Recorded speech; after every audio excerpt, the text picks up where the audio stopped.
when I get up on the mic, I'm a capacity. What's up, my wizards? Dev from MTG. We make decks, and we've got one today. One of my favorite kind of things to do, a budget deck. And one of my favorite kind of things in Magic, Eldrazi, which is a lot of people are super excited about. So I figured, instead of having to spend millions of dollars, like some of these deck techs lately, but millions of dollars on Eldrazi, we'll figure just for the price of maybe one Ulamog, or maybe even less than that, we'll build a whole deck of Eldrazi, and we'll have a good time. And it's going to be synergistic, and in some ways competitive, it's going to be fun, and it's going to be a thing of beauty to witness. So let's give this $20 Eldrazi thing a try.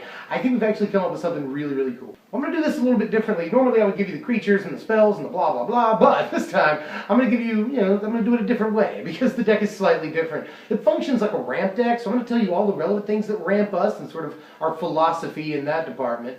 And then I'm going to give you all the Eldrazi and the big stuff we're playing that we're ramping into. So let's give this a shot. Well, our philosophy in general is to produce at least 6 mana by turn 4. We've got a variety of ways to get there, and I'll tell you about them as they come up. First of all, Blister Pod. We're playing 4 full copies, a whole playset of Blister Pod here. You may have heard Tony or I at some point on this channel refer to this as the new Honor Elf. And we're not joking either. Of course, this functions like a Doom Traveler. One of the cards I really, really love is a chump blocker to sort of help us at least not take so much damage early game while we're trying to ramp. And produces ramp for us too. That's a ramp deck's dream, and I'll definitely play 4 copies of this. It's really, really cool. You can't chump block and tap your Mystic for mana, your Elvish Mystic. You can do both with this. That's really cool. We're playing 4 copies of Whisper of the Wilds and 4 copies of Leaf Gilder. If you've got the dollars, definitely play Rattleclaw Mystic over Leaf Gilder because we have 1 card that we're producing blue mana, that we need to produce blue mana for in the deck. It's definitely important to play like 8 mana rampers in the deck because we're playing a lot of creatures that are just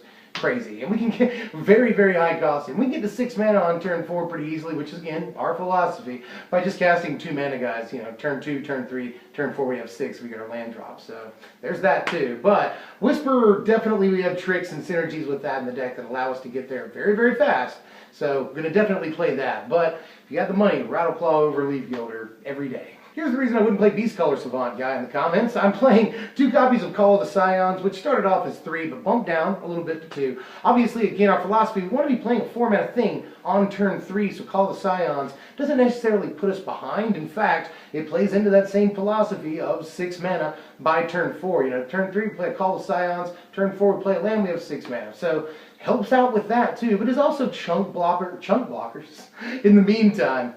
I really, really like the card, by the way. But chump blockers in the meantime, or can be ramped for us. I actually really, really like the card. For Eyeless Watcher in this extremely budgeted deck, Eyeless Watcher, though, again, helps us out with that philosophy of 6 mana on turn 4. If we can play, turn 2 mana guide, turn 3 Eyeless Watcher. Turn 4 will untap with 6 mana on the board if we have, chump block with any Scion tokens. And if we can play a land, that puts us all the way up to 7, which we can play, Balaged on turn 4, which is actually really, really cool. So, yeah, definitely Eyeless Watcher provides a chump blocker in the meantime, plus 2 Eldrazi Scions that could also be chump blockers, But 9 times out of 10, we're going to want to get the ramp out of it, and that's why he's in the deck, and he really is good enough for a 4 of. 3 copies of From Beyond, another thing that goes into our 6 and 4 strategy, If we can drop it, 3rd turn, drop it From Beyond, 4th turn, get our Scion token for the turn, and then draw and drop a land, 6 mana, yet again. So, From Beyond provides us crazy value all throughout the game. I would play the full 4 if this wasn't just a $20 deck, I'm not really sure exactly what I'd cut, probably Eyeless Watcher all day, right? But this From Beyond has been absolutely bonkers, for me at least. Really, really good in games that go long, pretty darn good against control, especially game 1, and just we can tutor up any Eldrazi. That's great. Everyone has to respect that all day. So, yeah, From Beyond has been really good. Really good and fine in multiples because you get more Eldrazi Scions and you can tutor up more guys. Yes, From Beyond. I know I talked about Eyeless Watcher a second ago, but this is probably the weirdest card I'm going to talk about, honestly. A forgotten card, or mostly forgotten, from the last block. This is Surk, the Hunt Caller, a guy I've never forgotten about. I know some of you haven't either. Surk is a pet card for some people, but Surk is especially insane in this deck, and he sort of goes into the god draw, the best draw that we can actually do, 2nd turn, Whisper of the Wilds. 3rd turn, Surk. That turns on the Whisper's, 2 green mana ability. Turn 4, we have 6 mana. We can drop either of our 2 6-mana huge guys in Conduit of Ruin or Drowner of Hope. We'll talk about them a little bit later. And then swing for at least 10 on the 4th turn with a hasty, huge Eldrazi guy and the Surik. So just really, really, really important and relevant play that turns out to be. So yes, all day. Obviously we can try to get to 6 mana on turn 4 with a lot of other ways that I've already discussed here, and play either Drowner or Conduit on turn 6, but they won't be able to swing haste if there's not a Surik on the battlefield. And there's really no other way to get to it unless you have played Whisper on turn 2, Surik on turn 3. That's sort of the magic sequence. So if you can pull it off, Surik leads to some of the best, most explosive and out of nowhere plays that you can just possibly make, especially for budget in Standard right now. So yeah, really have done nothing but like Surik so far, and he'll almost always get turned on. He sort of fits really naturally in a deck where a lot of creatures have lots of power. Makes sense. On to our Eldrazi. I mentioned this guy a second ago. This is Conduit of Ruin. Conduit of Ruin is actually insane. If we can play this on turn 4, then we could often be able to search up one of the most important cards in our deck. Being able to lower the cost of the things that you tutor for is just like, the card is crazy. It's a huge body, it tutors a guy, and it makes them less expensive to cast. Like, I don't see why this is still like $1, last time I checked at least. So yeah, let's definitely do this. Not only is it an amazing 4th turn play, but it sets up the rest of the game for us. So yeah. 1 copy, as previously mentioned, of Oblivion Sower. The card is that good, and if you have more copies of it or a couple of bucks, definitely play the full 4 of these, even if you have to cut smaller Eldrazi or something like that, because the card just is that awesome. Like, I think it's going to have some impact on Standard and the ramp decks, definitely. Just Oblivion Sower is crazy. It's crazy every time you play it, and you'll often get, especially in this format where like Control is playing a lot of lands are going to be playing huge creatures, Landfall plays extra lands.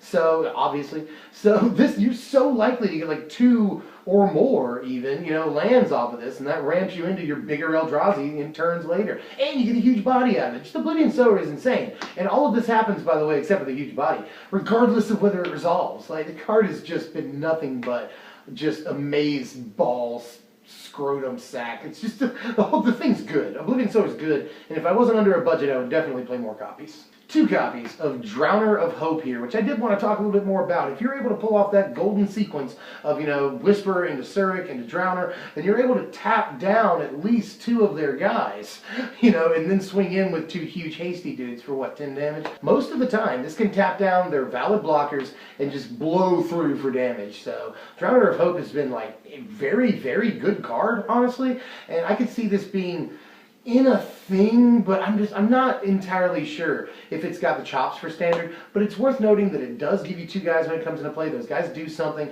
and as long as he's in play, they do extra things, If they go to remove him, you can always, in response, tap guys down. I mean, the card is not just awful, it doesn't do nothing when it hits the board, and it's got a fine frame, is splashable. I mean, I like a lot of things about Drowner of Hope. I don't really have that much hope for it in Standard, but in this deck, it's actually really, really good and serves its purpose very well in that one particular sequence. But that is an important turn sequence. 3 copies of Bane of Bala Ged. I keep bringing this guy up, and everyone wants him to be good. Obviously, he has to be out for an entire turn before he does anything for you, unless, of course, you have a Surik in play. You drop this guy with a Surik in play, then screw the argument that you have to wait a whole turn. You can just, swing with him, and all's well in that case, especially in this format where everyone's playing like Ruinous Path. We don't have Hero's Downfall anymore. You won't have to worry about an instant speed or too many. There's not many that people are playing. Instant speed response to you just dropping a guy and immediately swinging with it. So this will take a lot of people off guard if you have a Surik in play, and they'll have to sacrifice, basically exile 2 things that they control, and it gets absolutely crazy. It really does. If this thing stays out for more than a turn or 2, you're just going to eat up most of their board, and it's just, the card is good.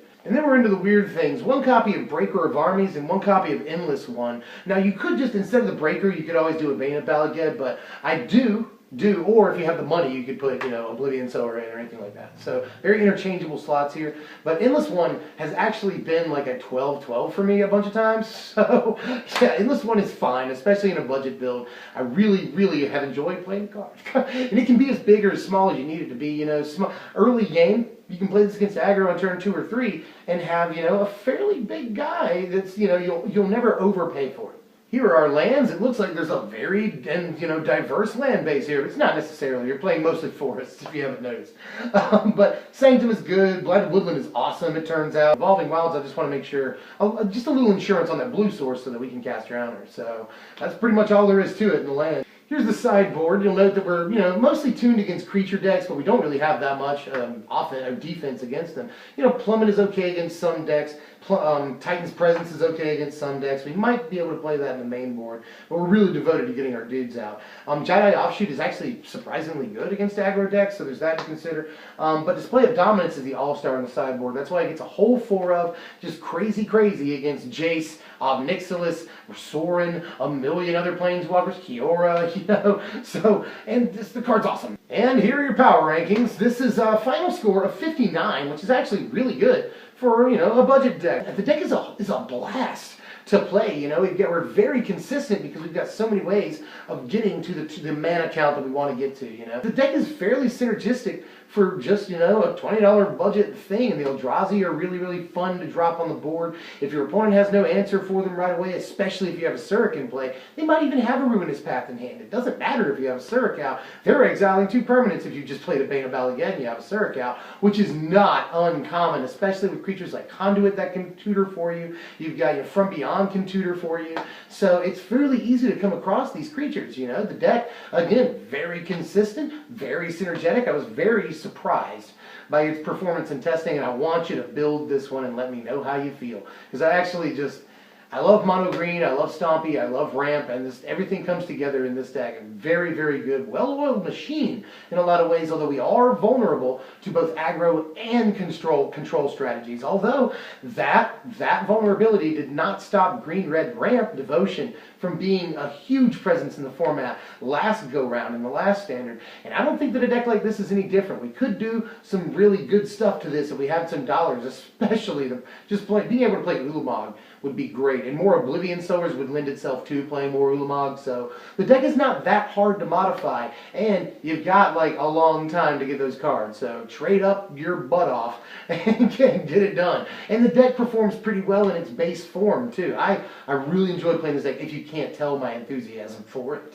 Well, next up, I'm going to do a deck that I've seen a lot of support for lately, which I'm really excited about, because I support this deck as well. We're going to do the Green-White Life Gain deck that wins either just off regular damage or Felidar Sovereign winning the game. So, really excited, been brewing that deck up, got some bugs to work out, but we're getting there. Really like the deck. I've always loved decks like this. So, yes, we're doing Green-White Life Gain next, or at least I am. So, stay tuned for that. Subscribe if you haven't done that, because then you'll get that content and all the crazy stuff we do after that. Like, share, comment if you enjoyed this content. I hope you did, because I know I sure as hell did. The deck is really fun. I might play this at F&M for the rest of the season. So, in any case, hope you guys enjoyed it. I'll see you guys later. Thanks for watching, my wizards.